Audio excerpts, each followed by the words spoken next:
नमस्कार शेतकरी मित्रांनो, आपण ज्या बगीच्यामध्ये आलेलो आहोत हा आहे दावरवाडी शिवारामध्ये। हे झाड पूर्णतः पिवळे पडलेले होते। याच्यानंतर आपण सांगितलं होतं की जे आपल्या बरोबर शेतकरी आहेत तर त्यांना सांगितलं होतं की हे झाड आपल्याला व्यवस्थित करण्यासाठी याच्यामध्ये जवळजवळ 3-4 महिन्याचा वेळ लागणार आहे। तर त्या पद्धतीने जे आपण सांगत गेलो तर त्यांनी ती ट्रीटमेंट फॉलो केली। सुरुवातीला जे झाड पूर्णपणे पिवळे पडलेले होते, आज तुम्ही या बगीच्याचा पूर्ण नकाशा जर बघितला एकदम एक नंबर क्वालिटी आणि हिरवागार बगीचे आहेत। अपवाद 1-2-4 झाडं सोडता पूर्ण झाडं एकदम ग्रीन झालेले आहेत। ह्या झाडावरती आपल्याला आता इथून पुढे माल घेण्यासाठी पण काही अडचण नाही आणि त्याचबरोबर जे रिझल्ट आपले दिसतात तर या बागेमध्ये आणि ही बाग हिरवीगार झाल्याचं समाधान आपल्याला पण आहे आणि शेतकरी पण समाधानी आहेत। आणि त्याचबरोबर आपल्याबरोबर जे शेतकरी तर त्यांचं आपण मनोगत जाणून घेऊ की कशा पद्धतीने कोणती ट्रीटमेंट आपण केली आणि त्याच्यानंतर ही बाग हिरवीगार झाली।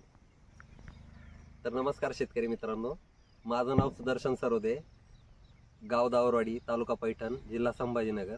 तर आपण बघताय हा बाग, तर या बागातले बरेचसे झाडे पिवळे पडले होते म्हणजे तर त्याच्यासाठी आपण योग्य ती ट्रीटमेंट वापरली। तर त्यात आपण पहिले मेन म्हणजे याला चांगल्या प्रतीचं बुरशीनाशक, त्याच्यानंतर बायोस्टिम्युलंट आणि मायक्रोन्यूट्रिएंट्स वगैरे आपण त्याला दिले आणि नंतर स्प्रे घेतले त्याच्या बरोबरीत। तर स्प्रेमध्ये पण आपण बुरशीनाशक, कीटकनाशक हे वापरलेले आहेत आणि आता आपण बघू शकता की असे झाडं झालेले आहेत।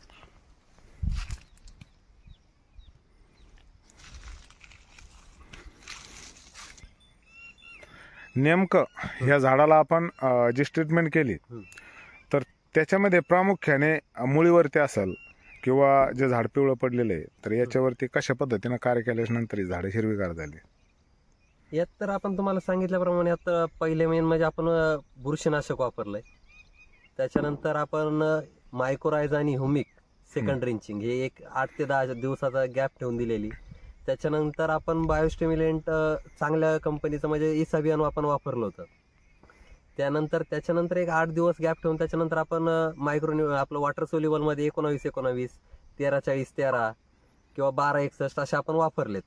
हे आता जे ते वेगवेगळे वापरलेले आहेत। तसेच नंतर स्प्रे घेतलेले आहेत आपण। बरोबर। आणि याचं जे पाणी व्यवस्थापन आहे, सुरुवातीला हे झाड किती पिवळे होते आणि आज या बागेमध्ये किती झाडं हिरवीगार आहेत तुमची? या बागेत जर पहिले जर बघितले तर आपले जवळजवळ 400 झाड आहेत। त्या 400 झाडातली जवळजवळ एक 50-75% झाड हे पिवळेच झाले होते।